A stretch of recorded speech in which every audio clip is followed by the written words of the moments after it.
আজকে আমাদের সমাজে এতিমখানা আর বৃদ্ধাশ্রম প্রচুর দেখা যায়। একটু ভাবুন, আমাদের নবীজি সাল্লাল্লাহু আলাইহি সাল্লাম রাষ্ট্রপ্রধান হওয়ার পরেও একটা এতিমখানা বানান নাই, একটা বৃদ্ধাশ্রম বানান নাই।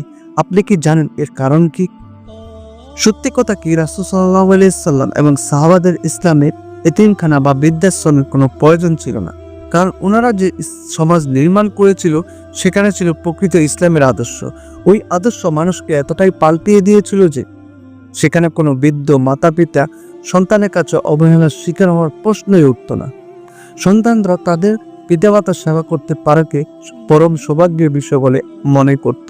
তারা এমন কোনো আচরণ তাদের সাথে করত না যাতে করে তারা উফ শব্দটা বলা লাগে।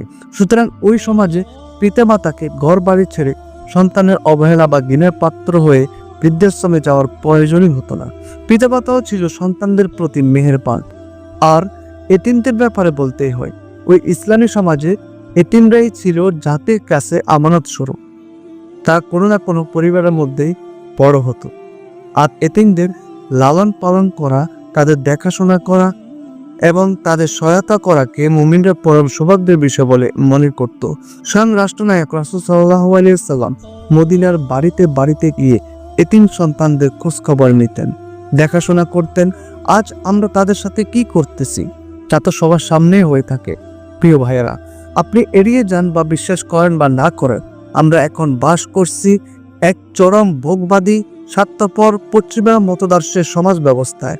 এই সমাজে বাস করে আমরা এতিমখানা ও বৃদ্ধাশ্রমকে বাদ দেওয়ার কথা চিন্তাও করতে পারি না। এটা কি তাদের সম্মান দেয়?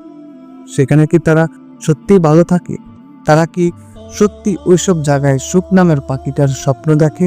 আমরা তাদেরকে সহায়তার নামে চরম অসম্মান করতেছি।